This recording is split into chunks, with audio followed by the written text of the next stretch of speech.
अतिवृष्टी व गारपीट होऊन शेतकऱ्यांच्या पिकांचे प्रचंड नुकसान होऊ नये, विमा कंपन्यांनी तांत्रिक कारणे देत शेतकऱ्यांना पंतप्रधान पीक विम्यापासून वंचित ठेवल्याचा आरोप करीत नाशिकच्या निफाड तालुक्यातील देवगाव येथे संतप्त शेतकऱ्यांनी चक्क स्वतःचे सरण रचून आंदोलन सुरू केले आहे।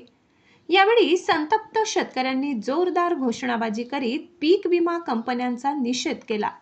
ऑगस्ट-सप्टेंबर 2025 मध्ये झालेल्या विक्रमी अतिवृष्टीमुळे देवगाव मंडळातील सोयाबीन, मका, टोमॅटो व इतर पिकांचे 70 ते 90% नुकसान झाले।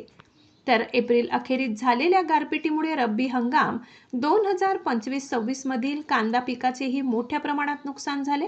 असे असताना प्रधानमंत्री पीक विमा कंपनीने उत्पन्नात घट नाही हे तांत्रिक कारण देत शेतकऱ्यांचे दावे फेटाळले।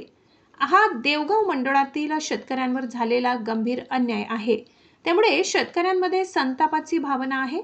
विमा कंपन्यांच्या सदोष पीक कापणी प्रयोगाची चौकशी, देवगाव स्वयंचलित हवामान केंद्रातील त्रुटी व चुकीच्या नोंदींची दखल घ्यावी, विमा कंपनीकडील अपुरे मनुष्यबळ व जिल्हा व तालुका स्तरावरील कार्यालयाची व्यवस्था करावी, शासकीय पंचनामे आणि विमा कंपनीच्या निकषातील विरोधाभास दूर करून शेतकऱ्यांना न्याय द्यावा, दोषी लोकांवर तात्काळ गुन्हे दाखल करावे, पीक विमा मंजूर करून विमाधारक शेतकऱ्यांच्या खात्यावर रक्कम त्वरित वर्ग करावी, पिकाच्या नुकसानीबाबत पीक विमा कंपनीच्या संपूर्ण मंडळातील पीक कापणी प्रयोगाची अट रद्द करावी, तसेच देवगाव मंडळातील सर्व पात्र शेतकऱ्यांना सरसकट पीक विमा मंजूर करण्याची मागणी यावेळी करण्यात आली।